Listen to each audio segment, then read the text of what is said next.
What if I told you that this is The Sims 3? And what if I told you that I am running this on my 2-year-old Samsung Galaxy laptop with all of the expansion packs and graphics maxed out? Welcome to the Washburn edition. I am Golden Anina. A year and a half ago, I set out on a mission to create the most beautiful, immersive, and stable version of The Sims 3 through mods and custom content. I released version 4 of the Washburn edition on June 11th of last year. I have always had an intense love-hate relationship with this game because of the inherent bugs and glitches and overheating issues. For over a decade, I would be stuck in the same never-ending loop. I would start a game, build a life for my sim, establish them in their careers, and find them a spouse. Once they were rich and starting a family in their huge home that I built, the game would begin crashing and lagging and having nothing but issues, including the dreaded error code 13. Sound familiar? As much as I wished, generational gameplay was never a reality.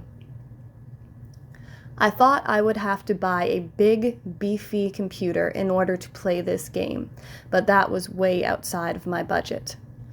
After joining some Sims 3 groups and doing some research, I discovered how poorly optimized The Sims 3 is, especially on newer computers.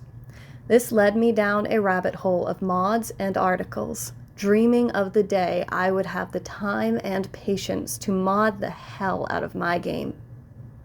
Well, a year and a half ago, the stars aligned.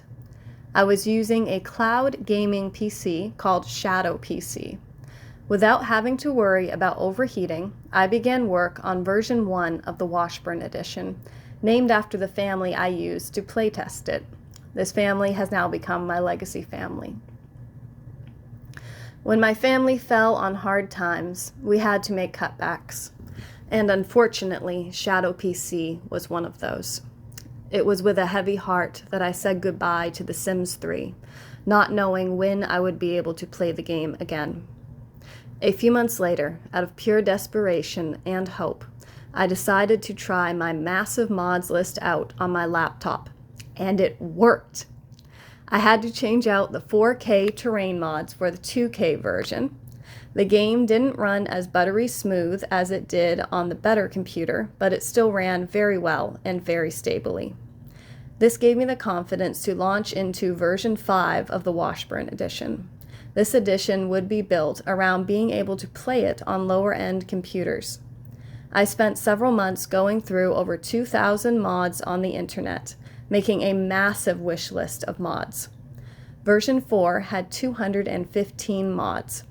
I have added about another 500 mods to version 3.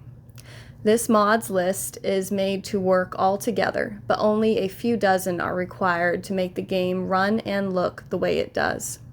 The rest are more quality of life mods that I have used to customize the gameplay to how I like it. There are still several months ahead of me of play testing and paring down the mods to make sure everything works and runs properly. If you're interested, I have a link in the description to version 4 of my mods list. Version 5 is going to be built upon that list. There may be a couple of changes to it, all of which I will mark to make upgrading to version 5 as easy as possible. If you enjoyed this video and would like to follow and support me on my journey, please like, comment, and subscribe to my page, and hit the bell to get notifications. I'm planning on posting at least one video a week with updates on my progress. I will also be launching my Patreon very soon. The Washburn edition is just the beginning.